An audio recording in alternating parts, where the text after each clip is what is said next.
Welcome back. You're still tuned in to News and Views. The time is a quarter past eight, so 15 minutes past eight Central African time. And we're going to be kickstarting the show, I think, with a very, very important conversation, an important topic. It has been dubbed a tariff tsunami, and South Africa's auto industry and economy is right in the eye of the storm. I think by now you probably have heard or read about Donald Trump's 30% tariff hammer set to drop this Friday. The country's most valuable export sector is staring down a cliff edge. Thousands of jobs, billions in revenue, and decades of trade diplomacy could vanish literally overnight. So, we asked the question this morning: how real is this threat? Is this just a political muscle flex from Washington, or a genuine economic crisis in the making? To help us unpack all of it and what it means for you and I, most importantly, we are joined by Thokozile Madonko. She's a researcher at the Public Economy Project at the Southern Center for Inequality Studies, Wits University. And she's been closely following the ripple effects of these tariffs and what they could mean for South Africa's economy. And as I mentioned, its people. Thokozile, thank you so much for joining us. Always a pleasure having you on Salam Media. Good morning. Thank you so much for having me, and good morning to the viewers and listeners. I think, what I enjoy when I talk to you, especially when it comes to the issues of the economy, is how you are able to break it down to layman's terms, essentially, where our audience can understand how, these big words and all of this economic jargon will ultimately affect their true lived realities. And that's where I want us to start the conversation today. Not focusing specifically on the automotive industry, but just generally these 30% tariff hikes. What do they mean in layman's terms? What do they mean for South Africa and its various sectors, and how they do business with the United States of America? And is there any way that our government can mitigate the effect thereof? So, trade is an age-old activity. We've been doing it for centuries, and it's become more complex and more complicated. But at the end of the day, it's essentially when you have something that you produce that you want to sell to another who may or may not be able to produce that thing. And so often the whole debate about development and growth and growing your economy is about whether you as a country can grow that can make that thing that you are purchasing. And so if you say yes, then you want to protect your own market from outside markets. And essentially tariffs are a mechanism for protecting domestic development of things. But the idea is that we are in an international post-World War I, post-World War II, we're in an international globalized arrangement in which countries recognize our different strengths, different weaknesses, that we have minerals, they have technology. How do we trade intellectual property versus actual goods like copper or platinum or diamonds or whatever it might be? And so it becomes quite a complex economic as well as political, diplomatic exchange. And so tariffs are a way to incentivize by saying we're going to lower the tariffs because we want to see your industry grow, and we're going to do that in order to be able to sell this thing to you. And so it's meant to be reciprocal. But we've seen under the Trump administration, and actually over the last, even before the Trump administration, that there's been a kind of more protectionist attitude and stance, the need for countries to form blocs. So we have the European Union, which is one of the largest trading blocs that we have, as well as the United States, which is huge. But we've also seen that we've been trying on the continent to create our own trading bloc, to start thinking about how we as a continent, given our wealth and resources, can be able to flex some muscle as the African Continental Free Trade Agreement to trade within Africa, but also when it comes to coming up against these big players, these heavy hitters like the United States. When you look at Donald Trump's tariff moves, especially focusing on South Africa, this sweeping 30% one, do you see this as a genuine trade issue, or more of a political posturing that one can argue could be maybe tied to BRICS and some global geopolitic, conversations and stances that have been taken by South Africa. One looks at that ICJ case, and quite recently we had the issue of a white genocide that we don't know anything about, because historically, America has been quite cordial with the USA. I think we enjoyed really good bilateral relations, and this comes as a shock, really. It is a shock, and I mean, it is the shock of the Trump administration. It's the shock of Trump economics. And so, we are a middle income emerging economy. We have development needs. So we're not on the same playing field as a France or as, so to say 30% tariffs to South Africa as well as France, although the EU has now signed a deal, but everybody was under this. But the deal that Trump is after is clearly political.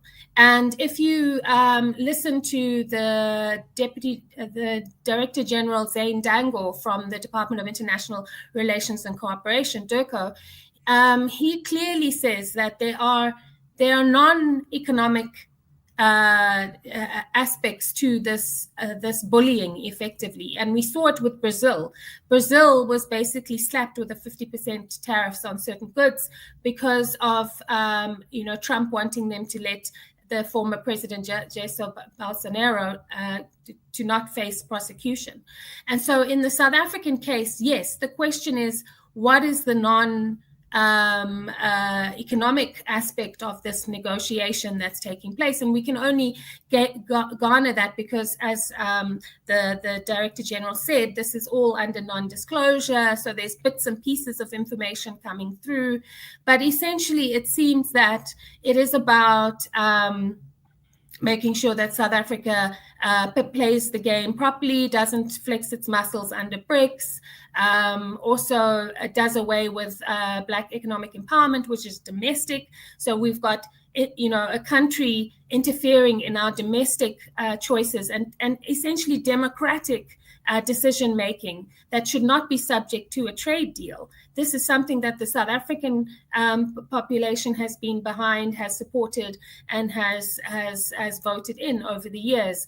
And so to have a country say, we will threaten over over 500,000 jobs in the automotive sector because we want you to do away with BEE, or to be quiet over the situation, the genocide and the starvation taking place in Gaza. So it is clear that it is a messy terrain. It's very difficult. I mean, many commentators will say it's difficult to know exactly what the Trump administration is after. But essentially, it is about reflexing muscle. It's about redrawing the trade arrangements.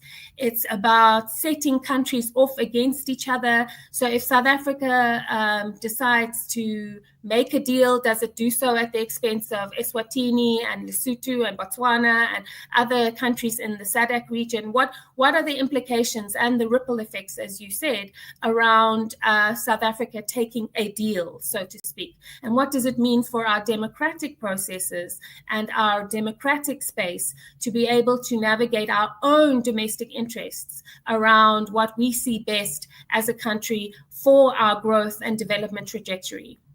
Mm-hmm. I want to zone in on the automotive industry. I think you touched on it a bit, and I want to focus on it a bit. And I was just looking at the numbers, and they were quite shocking. Almost 80% collapse in exports to the US could be a possibility in just 6 months. Just looking at that and analyzing it, do you see a temporary turbulence of some sort, or we could see a start of a long-term damage to South Africa's auto industry, and most importantly, its value chain? Absolutely. I mean, this is a real threat. I wouldn't want to be in any of the negotiators' shoes that are having to negotiate a deal at the moment. I mean, we've got, 24 hours to get this deal done, or 48, maybe a little bit more, before tomorrow. I saw that in the news that, the automotive industry themselves have been trying to meet with Mercedes-Benz and Volkswagen, trying to navigate. But the reality is, we're a very small part of their whole business,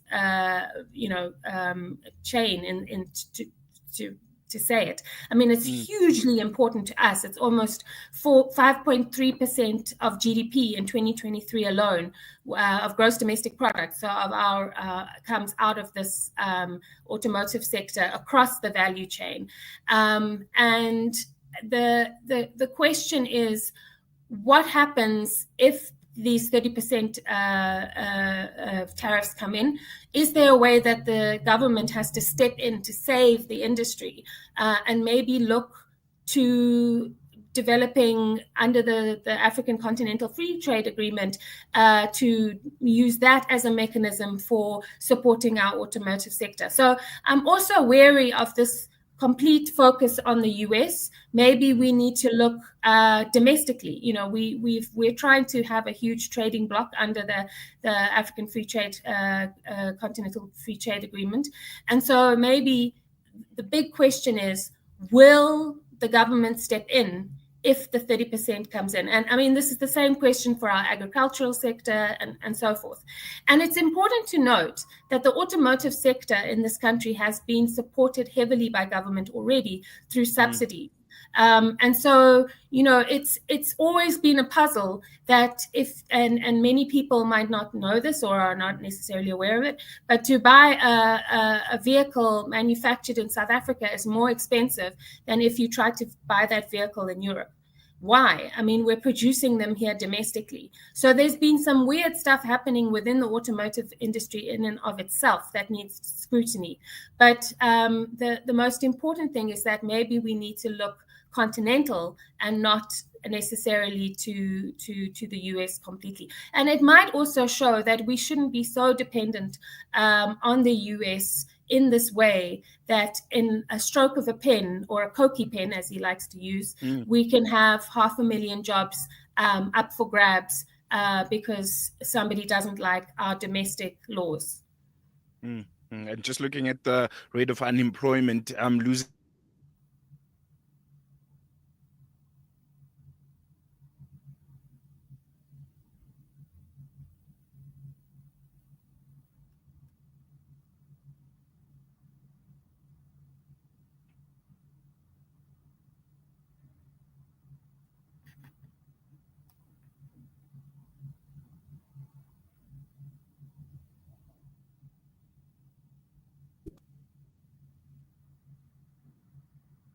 Thokozile, can you hear me? No, I couldn't. I was just about to message to say I've lost sound. Sorry, what was the question? Yes. My next question was, I think, on a point that you touched. You spoke about China and also fast tracking the African Continental Free Trade area. Is that a realistic fallback plan? Just looking at it, are we not maybe kidding ourselves? Just looking at the timelines and also just the complexities around that. Absolutely. Look, I'm a romantic. I want to look Africa. I want South Africa to fully support a South African solution for a continental solution as well. So, the timing is very tight. But often, these are big. If we just focus in on the automotive sector, it's different for the agricultural sector. But, these are big players. Mercedes-Benz, Volkswagen, they can take the hit. The problem is we can't, as a country, easily take the hit. So you must remember, some of these companies have gross domestic product, of greater than countries. So they themselves, we need to ask questions about how they're throwing their weight around in terms of these agreements. And so we should pay some attention to say to Volkswagen or to Mercedes-Benz and the others. I think it's Hyundai and others that are in the mix. So I'm focusing on the big ones. But the fact is that they should also come to the party and say how they're going to support the automotive industry in the face of these tariffs, because they have benefited enormously from being able to produce vehicles in South Africa, and they should stand in solidarity with South Africa and should not stand, if the news and the reports are true, that this is about other non-economic issues such as BEE or the ICJ case or white genocide, whatever it might be. Then these companies should also tell us how they're going to look after these jobs. Very, very important that you note. Finally, before I let you go, Thokozile, worst case scenario, there's no deal by August 1st, which is on Friday. What happens? Is there a plan B? Is there a plan C? What would you advise government to be doing? Or should we just brace ourselves for impact with no seatbelt, so to speak? And just weather the storm. Other people say this is just a Trump administration. It's going to come to an end at some point. And we just need to weather it out. I mean, I think the president needs to come out strong.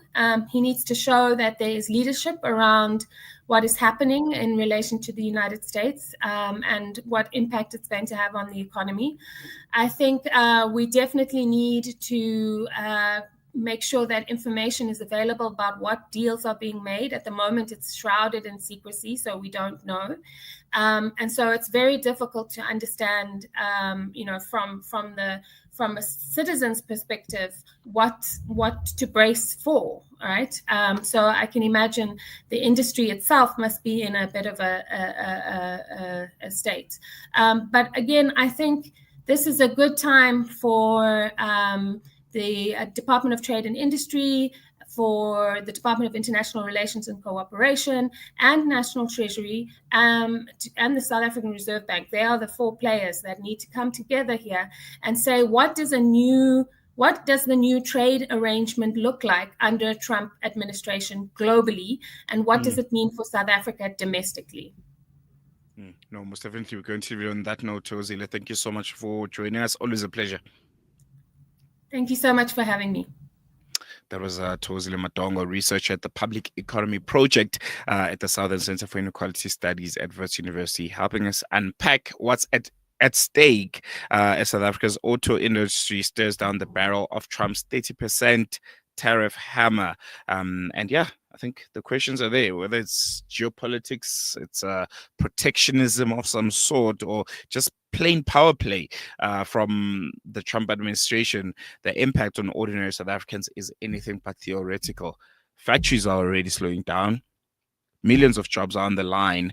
And unless a last-minute deal is struck, this could be one of the most brutal trade shocks we've seen in a decade. I'm seeing some of your comments on our YouTube channel, especially from Abdul Chabala. Says the US and the West in general can't be trusted to keep their promises.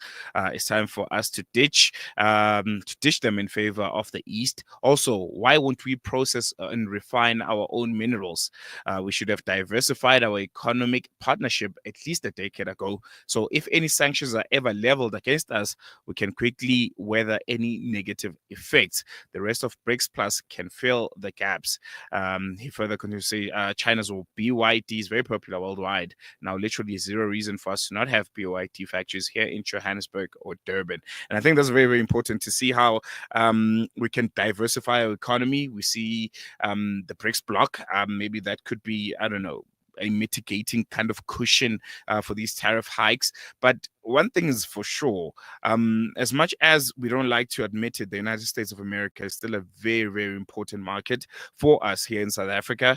And it's up to the government. It's up to those that are in power right now, whether it's in business or it's that special envoy to the United States of America that was sent by the president, I don't know, to pull a rabbit out of the hat. And it's going to be a tricky one, because how do you do it without compromising yourself as a country? At the end of the day, we're a sovereign country. We're South Africa. There are some decisions that we're going to take, like taking Israel to the ICJ case, which is in line with our ethos, our morals, and our diplomatic obligations as a country. You're going to have to find new partners. I think it was Nelson Mandela that once said, the mistake that the West makes, and I'm just paraphrasing, the mistake that those in the West make is to think their enemies are our enemies. So if you're in a BRICS Plus bloc with the likes of Iran, the likes of Russia, the likes of China, automatically, as South Africa, because of how you've always been non-aligned, you are thought to be a de facto of the United States of America. And at the end of the day, this is what's at play here, and how our government is going to maneuver it to make sure that we come out as less scathed as possible. It's going to be very, very important to watch and to keep an eye on, and we'll be giving you the latest on that as it continues to progress. We're still going to cover other sectors. I think our agricultural sector, looking at AGOA, is also under threat. The minerals sector also, I think Gwede Mantashe came out to say we need to start diversifying, looking for other alternative markets. So I think, yeah, it's going to be a new order when it comes to how South Africa does business, where we sell our produce, where we sell our minerals and everything else that comes with it, our services also. So yeah, interesting times ahead. We need to strap on, put on that seatbelt, because it's going to be a bumpy ride. Going to take a quick break. When we come back, News and Views continues after this.